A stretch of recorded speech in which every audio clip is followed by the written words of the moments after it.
book is Get Well, Curious George. George was a good little monkey and always very curious. But one morning, George wasn't feeling quite as curious.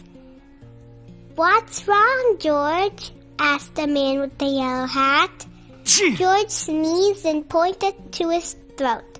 "Does your throat hurt?" asked his friend. George nodded his head yes. The man put his hand on George's forehead. "You do feel a little warm. It looks like you may have caught a cold." George was confused. How do you catch a cold?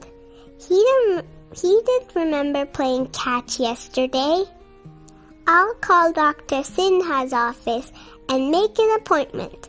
In the meantime, you should lie down and rest."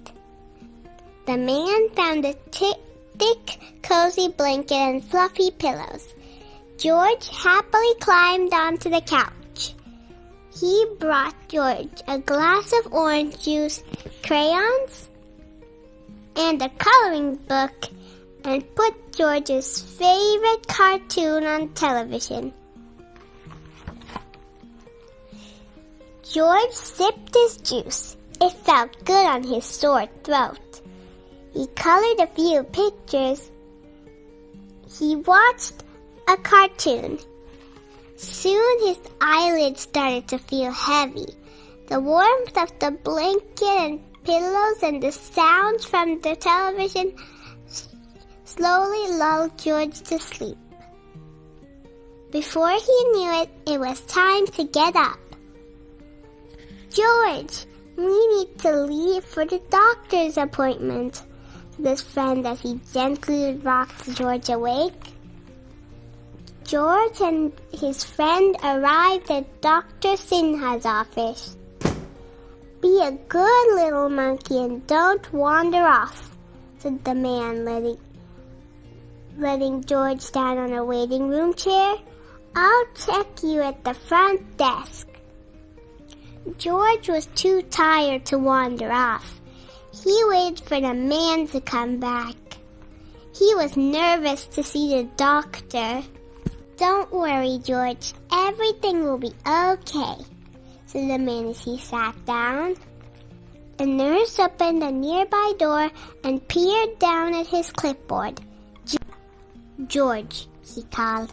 The man with the yellow hat took George's hand and they walked together to the exam room. "Hi, George," said Dr. Sinha. "I hear you're not feeling well." George nodded his head. "Well, let's take a look." Dr. Sinha examined George's sore throat and took his temperature. "It looks like you've got yourself a cold. Drink plenty of fluids like orange juice and get some rest," she said. "Here's a treat for being such a wonderful patient." Dr. Sinha reached into his pocket and pulled out a sticker that read, "Superstar Patient." George felt a little better already. He didn't need to be worried about seeing the doctor after all. As soon as they got home, George climbed back under the blanket and the man tucked him in. He gave George a big bowl of chicken soup and they watched a movie until George fell asleep. The next day, George was still a little sniffy, but he was feeling better. It was a good thing, because today George was having a playdate with his friend Sam. "I'm sorry, George," said the man, "but I think we should postpone your playdate. I know you're feeling better, but you should still take it easy today. Besides, you wouldn't want Sam to catch a cold, would you?" George was disappointed.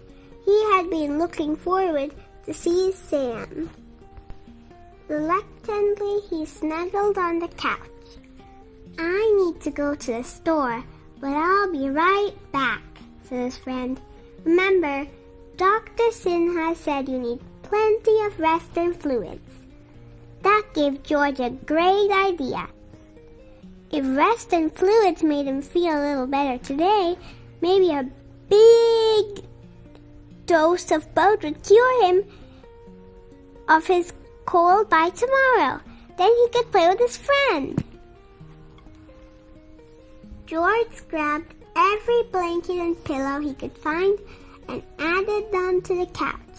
The pile grew higher and higher. Soon he had a mountain of blankets and pillows. He climbed to the top for a rest, but oh no! The pile came tumbling down. Maybe it was time for some orange juice. George went to the kitchen and found the carton of orange juice in the refrigerator. He got a glass from the cupboard, but there wasn't enough orange juice to fill it. He wondered, where could he get more orange juice? He looked in the refrigerator again and saw a big bag of oranges. George knew that orange juice came from oranges. If he squeezed all of the oranges into the bag, then he'd have plenty of juice.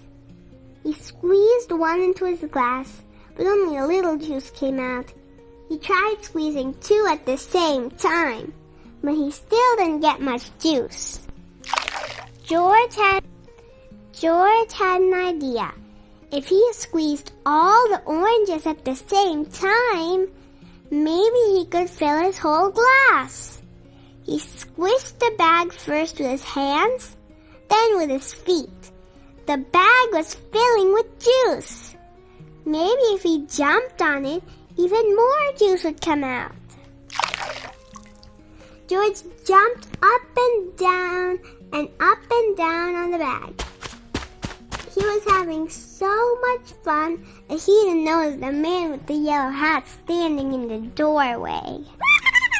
"George, what's going on here? Look at this mess," said the man. The kitchen had puddles of juice everywhere, and there were blankets and pillows all over the living room floor. George pointed to the orange juice and the blankets. "Oh, were you trying to follow Dr. Sinha's orders?" asked his friend. George nodded. The man smiled. "Well, this might make it easier." He pulled a new carton of orange juice out of his grocery bag. He filled George's glass with juice. Then they cleaned up the kitchen and put away the extra blankets and pillows. George settled down on the couch, and the man read him a story while he drank his juice. The next day, George was finally able to play with his friend Sam. George was finished with catching colds. He was ready to play catch for real. The end. What was your favorite part of the story? My favorite part of the story is when George built a mountain of pillows and blankets, but when the pile came tumbling down, he made a huge mess.